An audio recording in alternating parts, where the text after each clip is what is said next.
You're on mute, Nipam.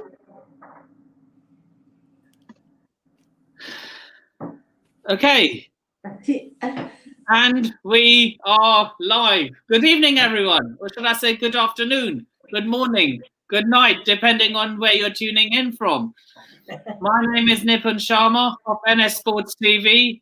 This is a Tottenham versus Chelsea preview. Joining me today is my co-host from my podcast, Miss Queen Ellie, and making his debut on my channel is Mr. Brian Daigle from Tottenham on Tour, and joining me from Bangalore is Mr. Almighty Blues. How are you all doing? All good. Right. All good. Man. All good. Thanks for having us. Yeah, thank you for having us. Pleasure's all mine. So, before we get started with this preview, I just want to say, hold that, Arsenal fans. Always crying about VAR going against you, saying nothing when it's going in your favour. Hold that. Hold that. And Liverpool won, Luton won. Hold that. Hold that, Liverpool fans. Even though, well, we can't talk. Chelsea can't talk at the moment. But I've always made exceptions. I will never banter a team that is doing better than Chelsea. There are only 3 exceptions. United, Celtic, and Arsenal. They're the only 3 exceptions in which I will banter a team, regardless of how shit my team are doing. Anyway, we'll start ladies first. How are you doing, Ellie? I'm really well. I'm looking forward to the show, and there's going to be a lot of banter, a lot of Arsenal bashing, and we're just going to get into it, aren't we? This whole Poch business and a big match on Monday. Can Spurs go top of the league? Can we take our rightful place? Let's see. Or are Chelsea going to stop us? You never know. Again. I don't know. Whenever it comes to, there are always 3 fixtures in the Premier League. I always refuse to give a prediction, so don't expect anything different today. Arsenal, Man United, and Tottenham. I refuse to give a prediction for either of those fixtures because if we win, which is rare these days when it comes to a top team, then great. If we lose, I will look like an idiot, saying, "Oh, this clown went all over social media saying, oh, we're gonna win." So for that reason, I'm abstaining from giving any prediction. Yeah, clown being the operative word. Yep. There'll be pictures of clowns everywhere. Yeah, Mikel Arteta is one of them. Most certainly. Lego Head is doing brilliant. Lego Head is doing what he does. He's wearing a wig. Wow. He's a fool. He's a fool. My brother called him Arshita today. But that's the thing, right? As in with Arsenal, especially as the kind of respect, and I agree that fine, you've been under Pep, you've coached there, you've done well for a season and a half. I get that, but are we all of a sudden forgetting the 3 years before that? With all due respect, what have Arsenal done till now? Please, someone, please tell me. Please knock out and tell me what have they done, right? And I get even the Tottenham hype. I get it because.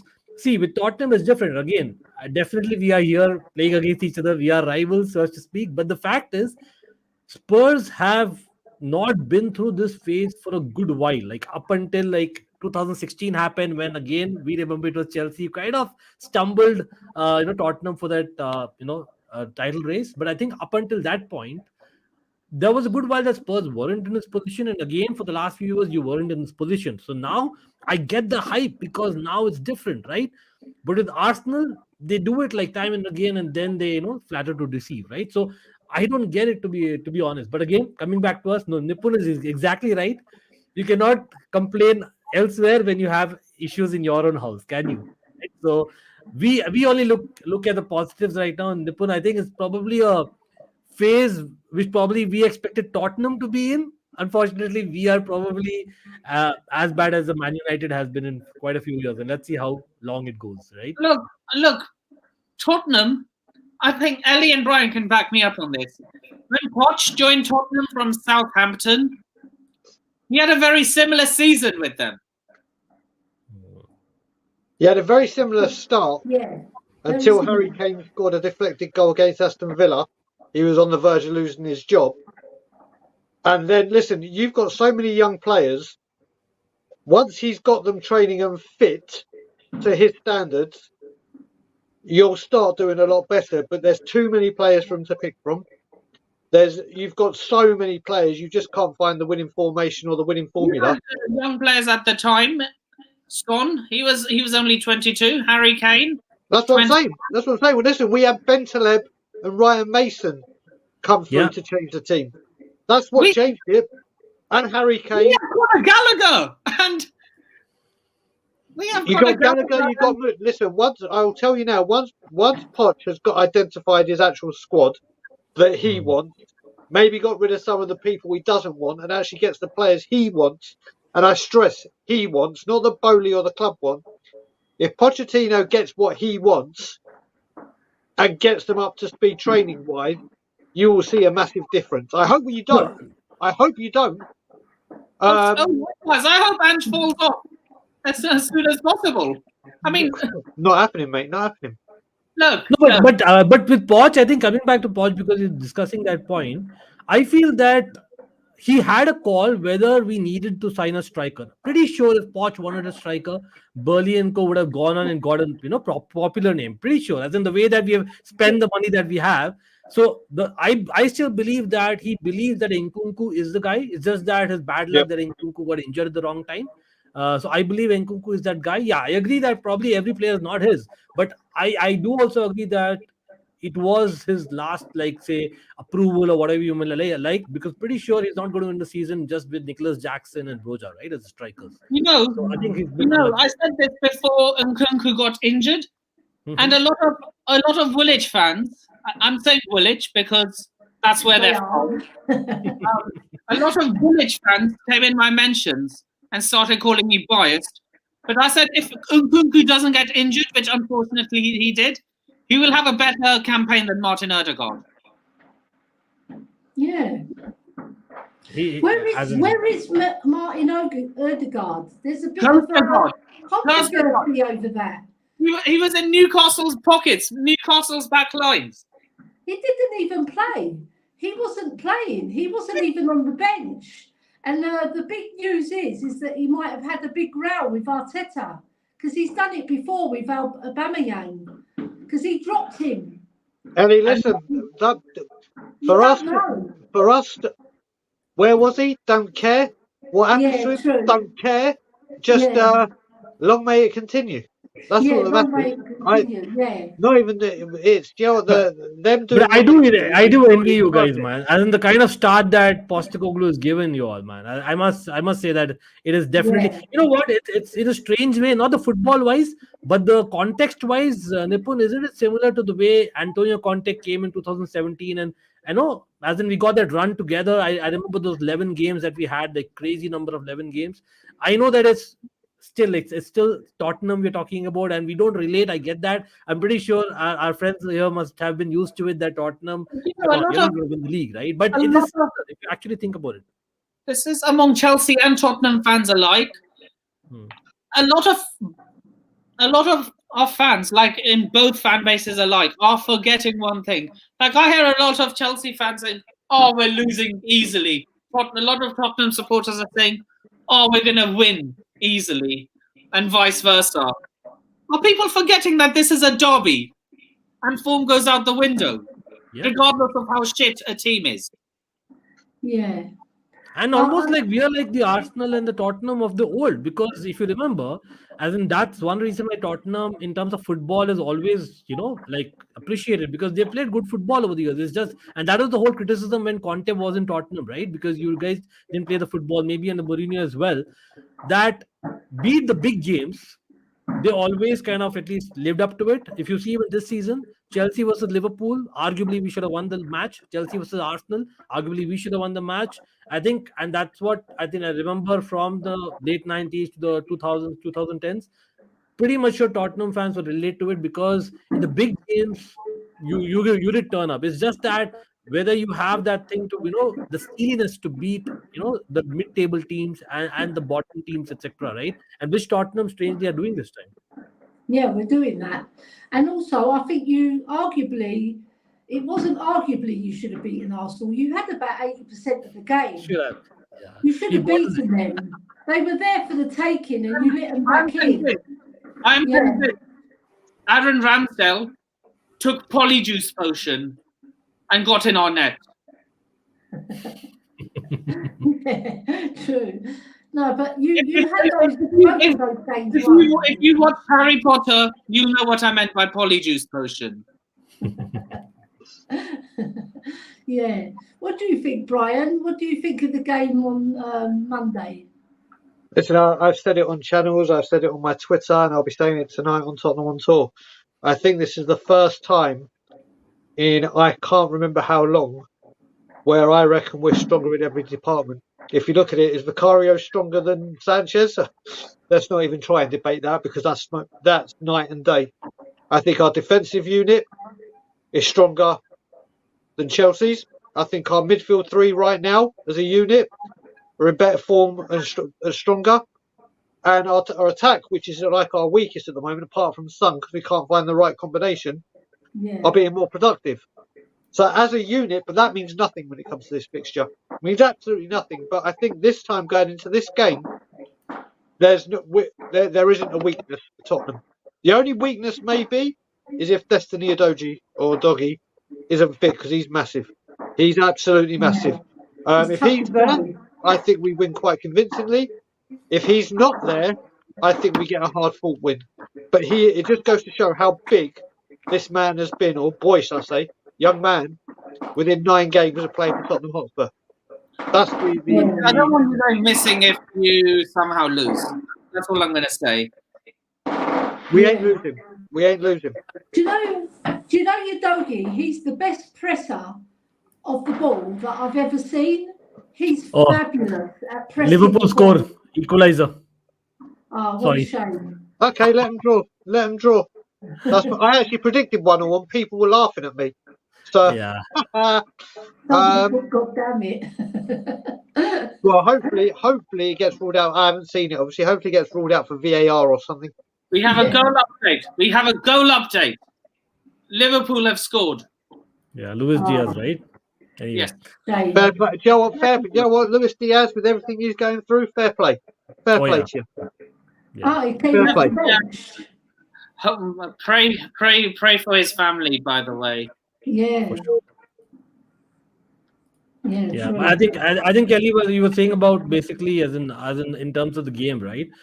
I get that what Brian is saying as well in terms of the game form. I totally get it, right? And of course, the Ange ball is not just a term, right? It's actually there, right? Because the total football is almost like, I don't know if you guys remember, and of course, no comparisons here, but at least attacking wise, the good part is, if you're speaking from a Spurs perspective and even opposition, right? You'll be surprised at the kind of defense that Spurs is showing. As in that defense, Romero, I think as much as Chelsea fans right now would say that we don't like him, the fact is he is among the best in the world on form. That's how good he is. And I get that. But the thing about, as in Postecoglou, he's playing the Spurs way. And if you remember, Martin Jol comes to mind. Martin Jol, attacking-wise, was not a bad manager. But I think defensively, there were huge issues. I remember that season exactly, right? It was yesterday.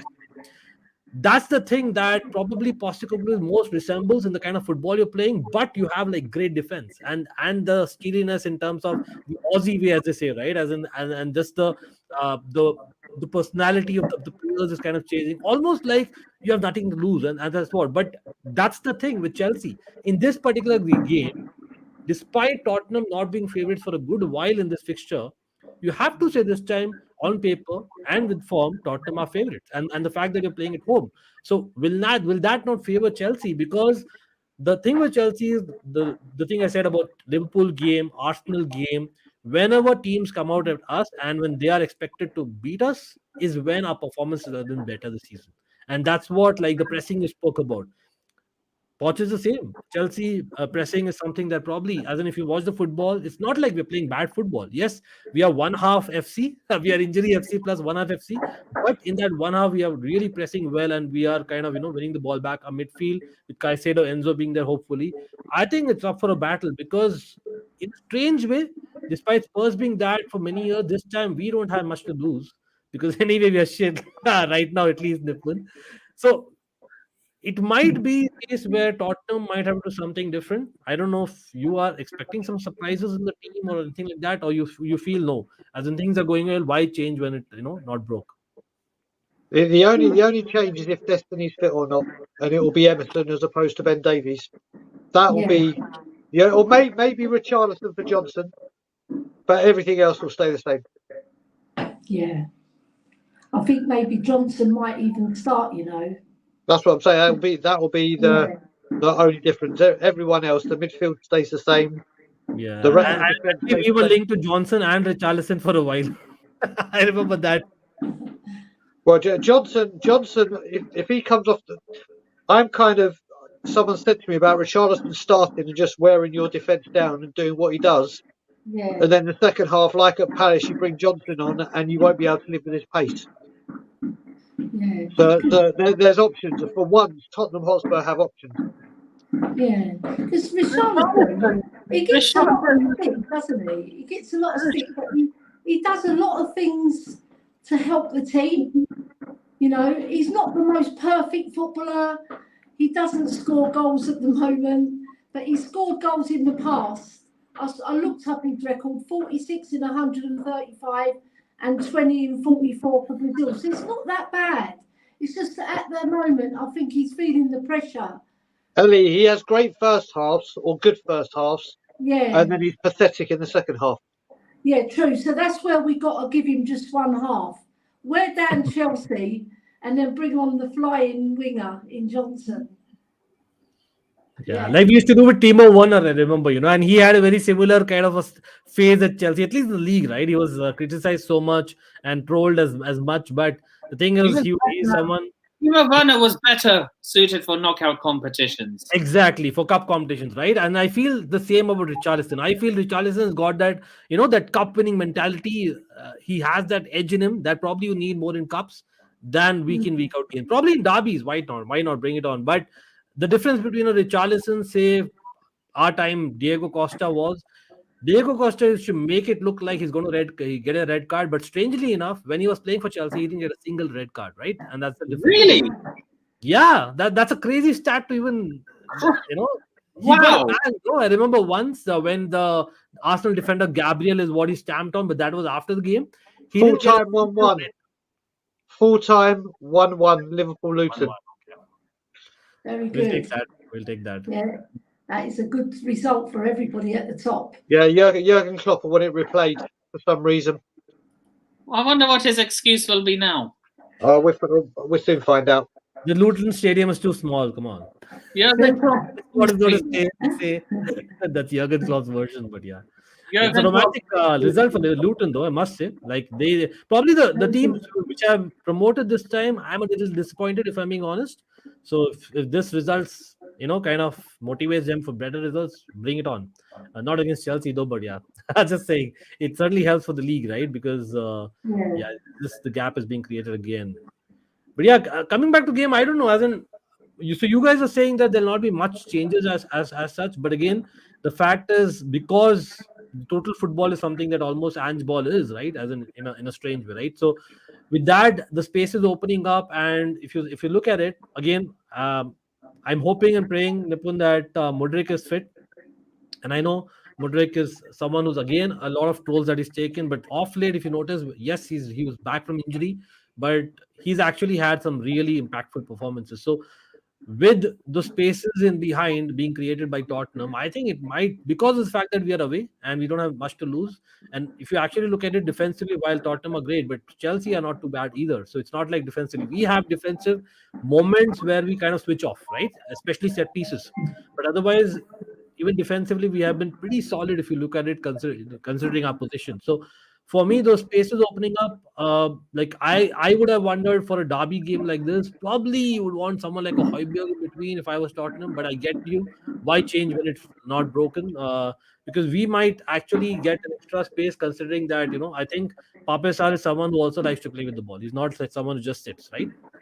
No. Papa Star is incredible, but you've also got to remember you got Bissouma versus Casado Yeah. to see who the real Brighton quality player was. One cost 25 million, the other cost 105, or however much you bloody well paid for him. Listen, Bissouma is the best in the league at what he does. There isn't a lot of people that can do what Bissouma does. Højbjerg has been incredible. Højbjerg has been incredible and deserves a lot more respect, but you've got to go Bissouma on this game. Yeah. You've got to. You have to let Sarr play as well, because they've got a really good combination in midfield. And Sarr, he's very good at defensive tracking as well, whereas Bissouma, he carries the ball. So does Sarr, but he's more of a defensive midfielder. He's the 6 and Bissouma is the 8. So it works really well, and they work good as a partnership. And then you've got Madders, who does all the fancy creamy stuff, I call it. So basically, you're You're spending too much time with Kate. Yeah, he's the cream of the crop. He is. He's fantastic for us this season. So it all is. I think it's all going to be one in the midfield. That's what my prediction is. Whoever wins that midfield is going to win the match. Gallagher, Enzo, Caicedo versus Bissouma, Pape Sarr, and Madison. Nipun, Yeah. I'll ask you a quick question. Pretty sure, Nipun, you must have seen my views on my channel a lot of times when the transfer market was on. Were you actually, like, just frankly, like, were you disappointed the fact that Chelsea did not go for Madison the way that Tottenham's gone for him and he's done well?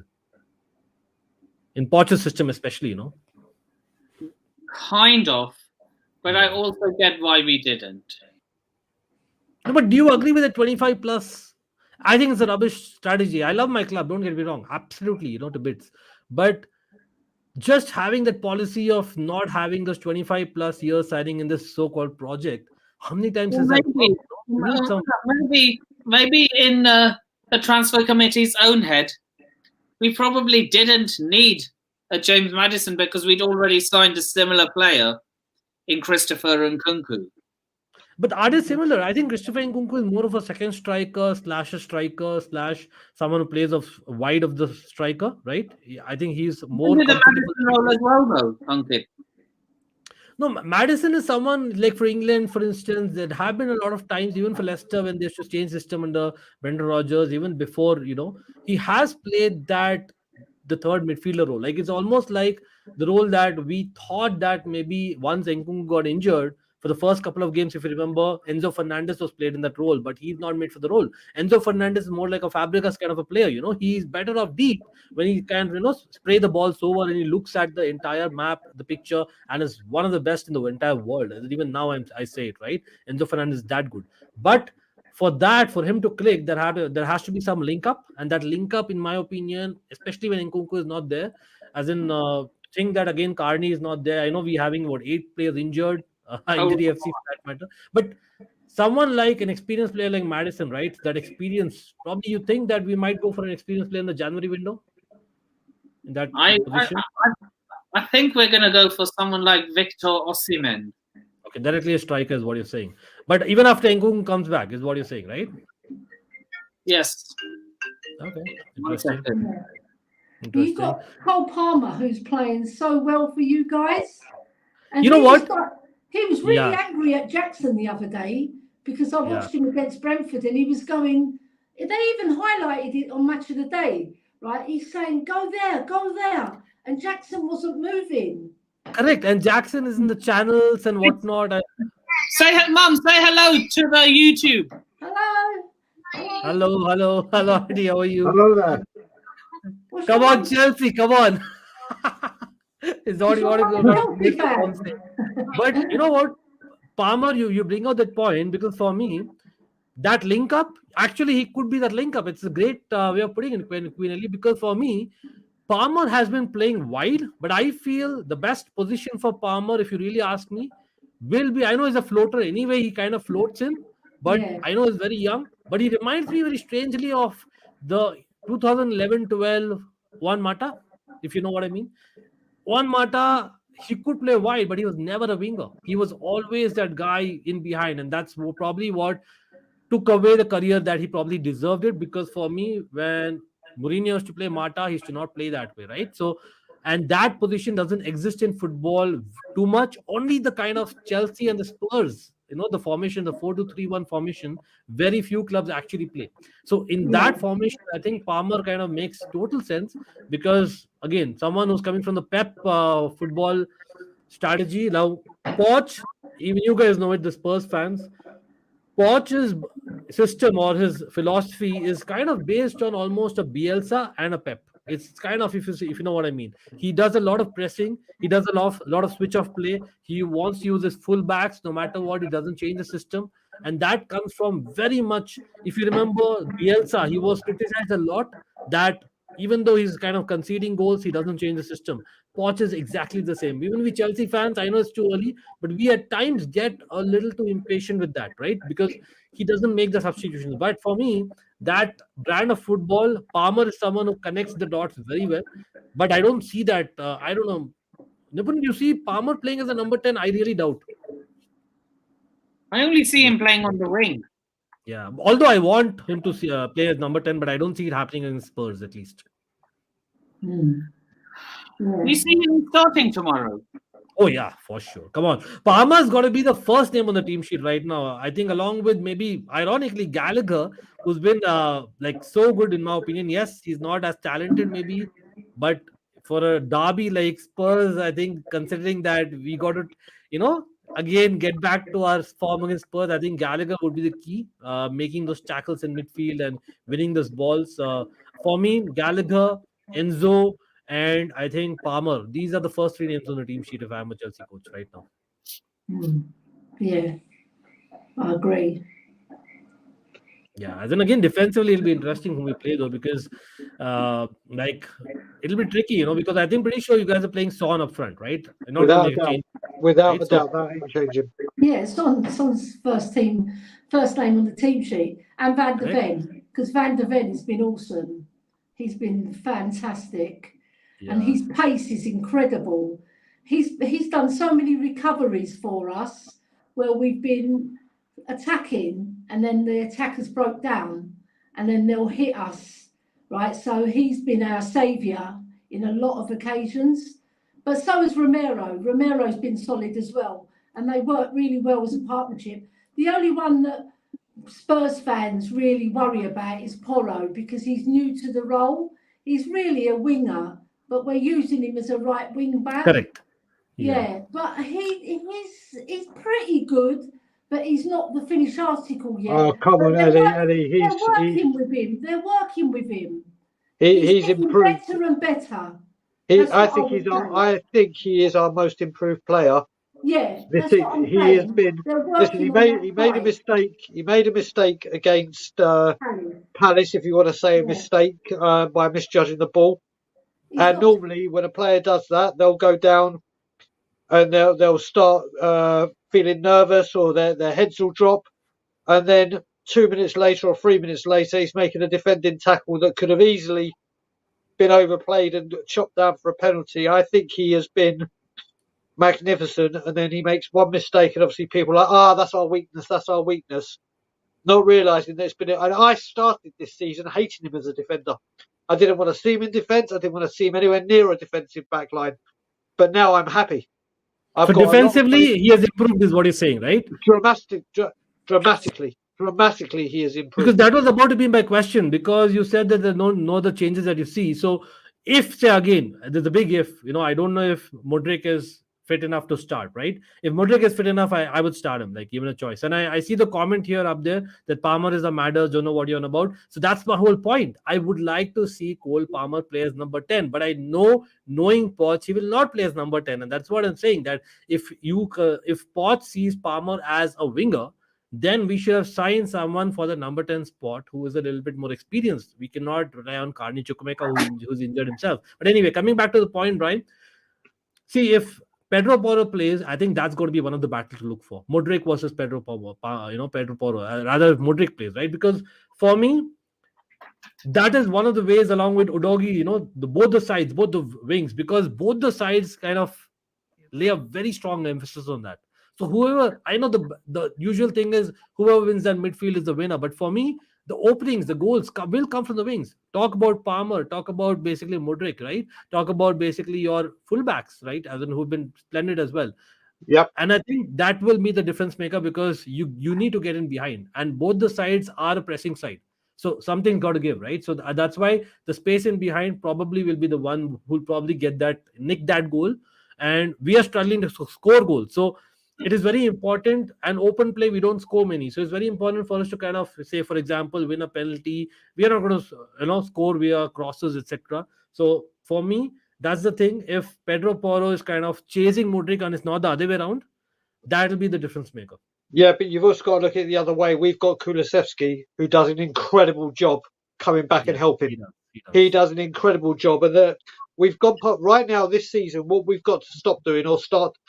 We used to worry about how teams could hurt us under Conte or Jose and think, right, let's make sure we stop their strengths rather than think, right, what's our strength? Let's use that. We've got to stop thinking, Chelsea could get in that way. If you leave space there, Porro will get forward. And Porro, once he gets forward, is a very, very dangerous player. You look at that game where we beat Liverpool, when we want to bitch and moan about how we won the 9 men, yada, yada, yada. That cross for the own goal, if that was anyone else, we're talking about a 1-1 draw. But the quality that Porro got there, one chance, one cross. Unfortunate there was a Liverpool own goal by Matip, but that's the quality he delivers. And if he's allowed to do that, and we don't worry about your strength, we worry about our we focus on our strengths, because Kulusevski does a phenomenal job helping out the defend, helping out Porro. He needs to do more that way, but the work he's doing that way is insane. Because Palmer is the guy who kind of puts the balls like above the top. If you remember the golazo that Ziyech scored, for example, like I think it was against Spurs itself. I'm pretty much sure, right? It was. Correct? I was at the game. So, the difference between a Palmer and a Ziyech is huge, and the huge difference is that Palmer would rather find a running Modric on the left-hand side than score himself or take a shot himself, right? So, and I think that's where maybe Kulusevski, if you're speaking from Spurs perspective, needs to be a little bit more aware and more defensively, ready. I'm pretty sure he is, but Pedro Porro will probably go and attack because of the fact that you're at home. So, and it's a beautiful matchup. I have a mutual question. I'm going to ask Ellie and Brian this, and then they can ask the same for their team. Which player scares you the most from Chelsea right now?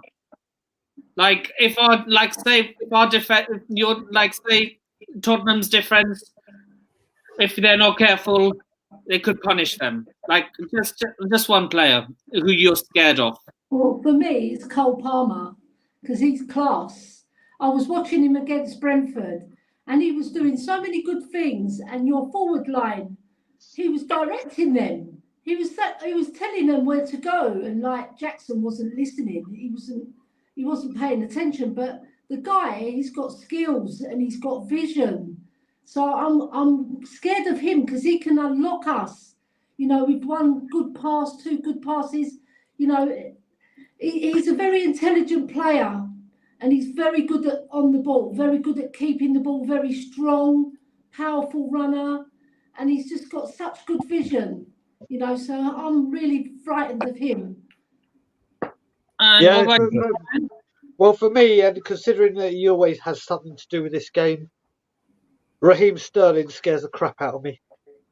Wow. I don't know how, but this season he seems to have got faster as he's got older. He has been incredible for you guys when I've seen him. That's There's so Brian. just when he gets there, he's got no one to support him. And even when he was at Man City, even when he was at Liverpool, he does something in this game. So for me, big up Hotspur, brother. For me, he has been very, very good for you this season. Cole Palmer, I chose someone different to Eddie. Cole Palmer has looked very, very good. But Raheem Sterling today, or Yeah. sorry, this season, even in all games, his pace, he is terrifying people. There's just no end product. But it depends how well he gets off to a start. But he definitely concerns me. Yeah.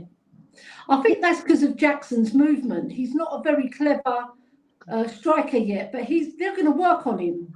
They'll work on Jackson because he's got a finish. He just Well, as long needs as to that's move. not tomorrow, Ellie. No. Well, I hope You never not. know. But yeah, his movement is I quite don't good. I mind think him you're right. scoring as long as we score more. Harry, this is one of the very few times I'm going to say this. I actually am. I'm not. I don't know why. I'm not. I know it might be sounding a bit too kind of, I don't know, just overconfident. But the fact is, like I said earlier, I think Chelsea is. No, I know there's a lot to lose in terms of losing the Spurs is like a big deal. It's a big deal, right? Because we're not used to it as Chelsea. We're not, but we have lost to Spurs in the past. I remember even the league that we won. I remember that crazy game. Was it what 5-1 or crazy? I remember that game as well. But the thing is, this time the thing is pressure is on Spurs, so I'm not that scared. Yeah, but in terms of players, I cannot deny that there are, as in a pretty good lot of players and the kind of football that both the teams are playing. Again, a lot of people have not watched every second of Chelsea, and we are right now because of the amount of spend that we have made. I think we are an easily trollable club because you're not there, and Spurs are no longer there in the position where Spurs used to be. So we are that target this time. But having said that, in terms of the players, I've pointed out one already. I think Madison's got to be that one guy. But I think one guy that I think our friends have already pointed out, Udogi. I think if Udogi plays, for me, he can be a real difference maker because as much as I love Reece James, I don't think the fact that it's just a second game after injury. Hope I'm wrong, but we will still not see the peak Reece James in this game. Also, the fact that the last few games I've seen that Reece James, whenever he's come back, he's a little bit hesitant because of the injuries that he's had. So I can see if Couldn't play Udogi comes. Reece James. I'd play Malo Gusto. No, Reece James is playing as a captain, buddy. As in, he's got to play. He's got to play. He's a captain in the London derby with Spurs. He's got to be there. Come on. But what if he himself then? No, but at some point you've got to take that because he's been rested, he's got back, and now that you say that it's great, but you're again scared and scared. So then why have him? You as in it'll hate me to say it, but the fact is if you're so scared, you just sell him. No, he's a captain for a reason. He's got to play. But see, that's also a fact. Neptune has a point somewhere because the fact that we as fans are hesitant, think about how hesitant Reece James himself will be and the management will be because he himself and they themselves are dealing with it. So the left flank, how it does against Reece James, and again, because Spurs are playing at home, because you are on a high, I assume that ironically, Spurs might have more of the ball. And Udogi, someone who also has an inverted fullback, goes on. It'll be interesting the battle that he has with Chelsea, right flank. So that, along with the link up with Madison that he has, I think that'll be very crucial. But like I said earlier, the biggest battle, in my personal opinion, will be, and I don't know why my gut feel Nipun says that Poch may not start Mudrik. I will start Mudrik. So for me, the biggest battle will be Mudrik versus Pedro Porro, but I don't see it happening from minute one, unfortunately. I will not be surprised if in this game all of a sudden you see Sterling, Palmer on the wings, and you see basically Gallagher, Caicedo, and Enzo. I don't know. Would you start Mudrik if he's fit, Nipun? Yes. Yeah, he has to because that is the game of Spurs. Because on the wings, midfield, Spurs are doing very well, right? As in centre back, we've spoken about it. I think it's the wings because of the fact that Rudogi might come back after an injury, I suppose, and the fact that you play total football, there might be space in behind, right? And I think Modric's, I know Sterling, Brian already touched upon that. You guys have spoken about it, but Sterling is that kind of a guy who will not turn up for 90 minutes. Modric, you know that you'll get only 1 hour, but you'll get that 1 hour where he goes at people directly. and that's what I think we might miss in this game. I hope I'm wrong, and I hope Poch picks what me and Nipun want. Yeah. What I've seen of Mudryk, from last season, I wasn't that impressed. I wasn't that impressed with him because I thought he flattered to deceive in a lot of the games. But Yeah, maybe he's still raw. yeah, he's still raw and he's still learning the game. He's very young. But I think Pochettino trusts him. I think he will get better and better. But what I've seen of him, I don't think he's the finished article yet, but there's other players in your team that I'm more scared of than Mudryk. I told you, Carl Palmer and what Brian said, Raheem Sterling. Because he's been on fire. He's really been doing some fantastic runs. And you just haven't finished your dinner in a lot of the times that he's He has no end product, though. He has no end product. Yeah, he's got to be better than what he is for his experience. I concur with Nipun. But maybe that's the Chelsea blue tinted glasses that we see from, because we were expecting to get a guy, and let's be honest, and for whatever reason, Raheem Sterling, he is, I don't know why, on social media. I know social media is not something that we should talk about much and judge, but the fact is he's trolled so much by Man City fans themselves. I wonder why. He's your one of the highest goal scorers and assist makers in your history. Raheem Sterling is what you're talking about, right? And I am very surprised, but I get that now that we are watching him as a Chelsea player, because I see that, like I said, he is good in one game, he's not good in two games, and then is very good in one game. And in that one game, also, he's very good for 60 minutes, and then 30 minutes, second half, he vanishes. Yeah. Now, Harry, inconsistent. Harry has a question. Big up Hasper TV. Go subscribe to his channel if you haven't already. He asks, which is Chelsea's best side for you, Nipun plus Ankit? That's his name, by the way, Harry. His name's Ankit. Go subscribe to Almighty Blues as well, if you haven't already. Wow, interesting question. So you mean to say best side as in the 11 that we want to pick for this match, or Chelsea's versus available? I think best available. 11. I think like I hinted to us, right? As in, I would say that I would be brave enough. I know it's like playing into Spurs' hands, but I would be brave enough to play Cole Palmer as the number 10. I know that that's not practical. I know that Poch won't do, but because the question is which is the best side that you see Chelsea going and beating Spurs, I think if you play a Palmer, a Sterling, and a Mudryk, just in behind Jackson, who's still learning the trade, by the way. I know I'm very frustrated. If you see my watch arounds, you'll be like, really, are you really recommending Jackson?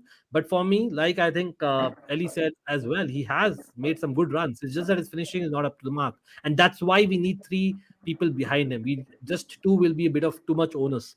And I believe I still don't get why we didn't go for Villarreal's main striker. Again, we're taking other people's seconds. No, but he had a crazy end to the season. Like he had something like I think something like 13 goals in about just a couple of months. But are we forgetting something that Gerard Moreno had? Like, I remember he had two consecutive 20 goals. No, Gerard Moreno, if you actually watch him, he's more of a right-sided striker. He's best if you play like a proper 4-3-3. And if you're the right-sided striker, he's best that way. He does not play as a centre forward.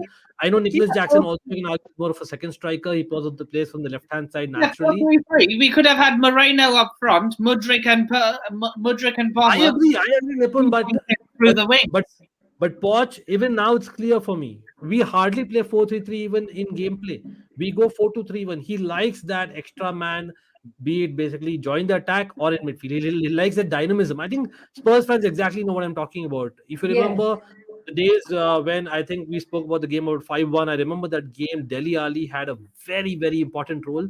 I think that is the role that he's looking from maybe Carney Chukwuemeka once he gets fit again. So that role is not something that you get in a 4-3-3, because there what happens is you have like a 4-2-3-1. Once it's almost like a 4-2-4 if you're in attack, and if you're in defense, you are almost like a 4-4-2. And that actually is something that Poch does, the dynamism in midfield, and which I love Poch ball for that reason alone. But again, I think we were discussing about as in the way that the best Chelsea side is. I think in midfield, people will be surprised. But for this game, Yes, I know we spoke about Bissouma and Caicedo war in between. I would actually go with Gallagher and Enzo Fernandez, and I'll be brave enough to do that because I've seen enough in this season already to suggest that we actually have that midfield on. Big up to Sadiq. Sadiq, bro, what's up? What's up? Go subscribe to his channel if you haven't already. Worldwide Chelsea. Nice fella. Yeah. But Nipun, tell me one thing. Defense, man. As in, do you think now the fact is Badiashil is back? I think Badiashil Disasi partnership would work because they have their understanding from Monaco days. And with all due respect to Thiago Silva, whom I absolutely love to bits, I think it's probably time to call that. Or you're saying no, man. As in, we didn't sign an extension with Levi Colwill for this. So would you say right now that Badiashil is fit, our number one centre back partnership is going to be still Thiago Silva and Levi Colwill for this season at least, or you see it's time for Bardashil and Disasi to be that partnership? Well, what I want to happen and what I think will happen are two different stories. Exactly. I concur again. I want to see that Monaco partnership at Chelsea, but I don't see that until next season. Correct. I agree. 100% agreed. But I don't know, guys. Brian, what about Romero and Cucurella? I think there's some unfinished story there. The hair pulling incident and stuff like that. That'll be fun to watch. Romero is now Mr. Cool. Romero is now Mr. Relaxed. Romero is now the defender that we bought and was in the first season. Last season, he was off his rocker and he was rash. He's a World Cup winner now, right? So he's a World Cup winner. He has started this season off in electric form. And with Van der Ven next to him, they have got some partnership, and it's just the beginning of it. Romero is now. I'm also a Dutch fan. Do you see them as the future Jan and Toby? So, without a doubt, without a doubt. And it's very hard for me to say that because Jan Vertonghen is my second favourite Spurs player of all time. So for me to say Jan and Toby could be getting there. Could be getting there. They've got their big boots to fill, but the partnership looks good. It reminds me strangely that as in that one guy who could play with the ball, one guy who's of steel. If you remember the last time the Spurs won a big cup and that was against Chelsea, of course. I think Jonathan Woodgate and Ledley King played, if I'm not wrong, in that particular game itself. Yep. The Carling. So I think Romero and Van der Ven, strangely enough, I know it's still early days because, again, I'm a Dutch fan. I follow Van der Ven from a while. He's quite good. He's quite good. Trust me, he's quite good. And I think you're in good hands. But I'm looking forward to the Romero and Cucurella because Cucurella went on air saying that I'm not going to chop my hair off. So it's going to be fun, I'm pretty sure. I missed something. Yeah, like the pulling of the hair. I think, you know what? Because Romero is calmed down so much, I'm thinking before the match in the tunnel, he's going to slip Cucurella some hair conditioner. There's going to be something for sure. As in, Romero is an Argentine. Come on, he's just not going to stay quiet. I'm pretty sure of that. Yeah, but that's the thing. He's even pulled people away when they're about to kick off. He's like, no. Yeah. Since he's got the vice captaincy, and it's amazing. It's amazing when you put good players next to good players, they play better. Who would have thought? Who would have thought? That back line, that back five, apart from Romero, who's been there a few seasons now, and Porro 6 months or now a little bit longer, that's a brand new back five. That's a brand new back five, including Big Vic. And they have come on leaps and bounds. I mean, for me, Vicario is the goalkeeper of the season so far, bar none. He has been outstanding. Absolutely outstanding. Can't say that about Sanchez. I still can't believe he bought him. I mean, Brighton must absolutely love it when you start feeling interested in a player. No, we feel Brighton, mind you, Brian. We feel Brighton. Brighton they exist almost because of us. Because imagine the amount of money that Brighton has got of Chelsea in the last 2 years. Be it Potter, be it Caicedo, be it Cucurella, be it Sanchez, this guy, right? And be it the loads of staff that he got from Brighton. I think even the medical staff, if not on Nippon, is from Brighton, right? Half of them, the scouts, etc. Everyone is from Brighton. So the thing about Sanchez is, I don't think Chelsea bought him to be a number one. I think he was bought to be a number two and a competition for Kepa. It's just because Real Madrid came, Kepa couldn't say, being a Spanish international, saying no to Real Madrid, and that's why he went. And then it was too What late. is Robert Sanchez? He's a Spanish international as well. Yeah, But Real Madrid never came for him. That's the difference, right? Why? Because he's not as good. Can I say something about Postecoglou, right? Please. But neither is Kepa. I don't trust Kepa in big games either. Yeah, but Postecoglou, he's done 3 things without doing that much. But the 3 things that he's done has made a massive difference to us. I'll say 4 things actually. Right, the first thing, putting Basuma and Sarr in midfield when they didn't even get a look in under Conte. Agreed. The second thing, making Sonny captain. That has really, really worked for us because Sonny is taking it like Dr. Walter, right? And the fourth thing, putting Romero as vice captain. Forget about Maddison because he's a different kettle of fish. But putting Romero as vice captain, that's given that boy so much responsibility, and he's taken it on board in the way that he's playing. He's playing more responsibly. He's not diving into tackles. He's still being aggressive, but he's nurturing his aggression so that he doesn't get booked. And he's been a revelation this season, Romero. He's played out of this world.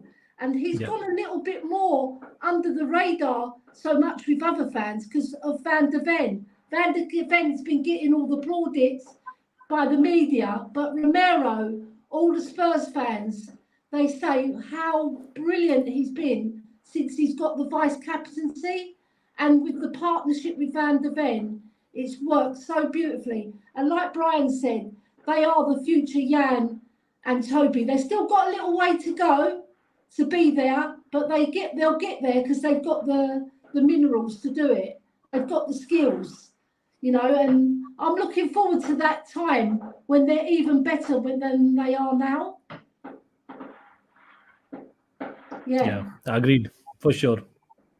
I don't know, like the strangest bit, coming back to the goalkeeper situation, like I get that. I was actually surprised. Again, for people out there who don't know, you can see a Kaka jersey behind. I am a Serie A supporter as well. Like I follow Serie A very closely. And Vicario, as much as he looked good, he didn't look like one of the outstanding goalkeepers. So for me, I was like pretty surprised. Whereas Chelsea, like going in for Sanchez when we could have again, like for example, a David Raya, we could have, like, I know Tonali, the entire fiasco has happened, but I think if we were clever enough at the time, we eventually sold 2 players to AC Milan. I'm pretty sure if we would have offered 2-3 players plus cash to AC Milan, pretty sure they would have got tempted with Magnon before Tonali. Tonali would have never left AC Milan if he had the option to stay. Exactly, that's what I'm saying. Like, no, but Magnon at that point, there was already talk about Maldini leaving AC Milan, right? Or rather, AC Milan getting rid of him for a couple of days. And when I think Magnon put a strange kind of a social media, post, and Chelsea needed a goalkeeper. So I think, and AC Milan were interested in our players. So I thought it's a no-brainer. We sell 2-3 players to AC Milan, give cash, and get in Mike Magnon. It would have been like a great situation. But no, we opted for Sanchez. We had confidence that Kepa will improve. He'll remain a number one. But no, that's what happens with us. Anyway, so on to the big one now.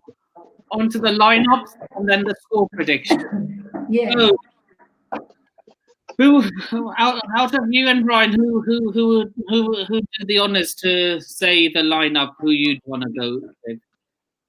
Brian, you go first. The lineup we want to go with is easy: Vicario in goal, Destiny, Van de Ven, Romero, Porro, Bissouma, Sarr, Maddison, Son, Kulusevski, and I think it'll be Richarlison. So go with that. And for me, I'll be very, very quickly with this.